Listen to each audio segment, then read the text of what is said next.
Hey everybody, welcome back to another video, and today I'm reacting to more TikToks that Republicans have made in response to me. As many of you folks know, I make political videos on TikTok. I talk about relevant news, relevant policy, legal cases, and all of that good stuff, right? But frequently, Republicans disagree with me a lot, and they make video responses to my opinions. So we have 3 brand new videos lined up right now, so let's take a look at what they had to say. Okay, so this first video is about the January 6th committee, Donald Trump, and the subpoena that was sent out to him. Now, the gentleman in the video is very confident about his opinions, and I've debated him multiple times, but I can assure you that that confidence is about to go away really quickly. So let's take a look at what he had to say.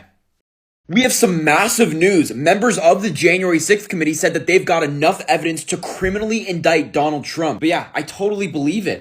January 6th committee withdraws its subpoena of Trump. Wow, that's tough. Maybe you'll get him next time. The Democrats are like 0 for 10 with Trump at this point. Yeah, so obviously that's just not true. Now, there's a very simple explanation for why the committee withdrew their subpoena. At the time of recording this, the committee is going to be dissolving in 3 days, which means that they are no longer going to be a committee. They no longer have the power to enforce any of the subpoenas they sent out. And that means that all subpoenas the January 6th committee sent out that were outstanding will be withdrawn, not only the ones to Donald Trump. And again, it just takes simple research and reading to know that this is the case. And as you can see in this letter by the chair of the committee, Benny Thompson, he says, in light of the imminent end of our investigation, the select committee can no longer pursue the specific information covered by the subpoena. So that's all it is. It's not that Donald Trump didn't do anything wrong, it's that the committee has ended their investigation. Now, to the Trump supporters, I really wouldn't get that excited. All of the information the January 6th committee has found is just going to be passed over to the Department of Justice, and it would not surprise me if they themselves subpoena Donald Trump one day. And that is a subpoena that Donald Trump will not be able to get out of. So I mean, you can celebrate that the January 6th committee didn't get Donald Trump's testimony or his documents, but now the Department of Justice is going to handle that one, and they're going to be a lot more quick and a lot more ruthless. So yeah, really not sure about the response. I don't think it was the best, but let's move on to the next video. So this next video is from an older gentleman, and he very clearly does not like me. So let's take a look at what he had to say.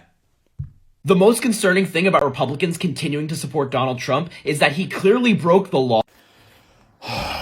Harry. There you go again, spreading your misinformation. You just can't get it. You just hate the man. And I don't like using that word, but I'm using it because you're so full of hate. What law did he break, Buttercup? Is that... I will happily tell you what law Donald Trump broke. And by the way, it's not just law, it's laws. Now, I'll just focus on January 6th and the classified documents case to not ramble on too long. Starting off with January 6th, I agree with the committee in saying that Donald Trump broke 4 laws. The first being 18 U.S. Code Section 1505, obstruction of an official proceeding of Congress. The second being 18 U.S. Code Section 371, conspiracy to defraud the United States of America. The third, 18 U.S. Code Section 1001, conspiracy to make a false statement. And of course, number 4, 18 U.S. Code Section 2383, rebellion or insurrection. And now, on the classified documents case, starting off, I believe he violated 18 U.S. Code 1519, 18 U.S. Code Section 2071, and finally, 18 U.S. Code Section 793. And of course, all of this means that Donald Trump is under investigation for potential obstruction of justice and a violation of the Espionage Act. So those are the laws that I think Donald Trump broke. But aside from all of that, let's continue with the video. Proving that he wasn't involved in January 6th. He was nowhere around. Message from the dark side there is.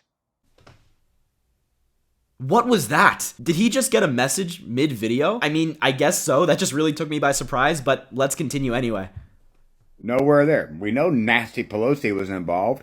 We know the FBI was involved. And we know Antifa was there. Okay, so of course that's not true. Nancy Pelosi was not involved in inciting January 6th, neither was the FBI, and neither was Antifa. There is literally no evidence to back up these claims, and of course he doesn't seem to cite any. But for the rest of the video, he just goes on a conspiracy theory-filled rant, so I think I've seen enough. Let's move on. So for our final video of the day, this Republican tries to call me out for being a hypocrite, but of course their video lacks a lot of context, and it doesn't accurately represent what I've said, so let's take a look what they had to say. He doesn't control gas prices. It's easy to understand that the president does not control gas prices. So today has been a really amazing day for President Biden. First off, gas prices in the US are now lower than they were a year ago.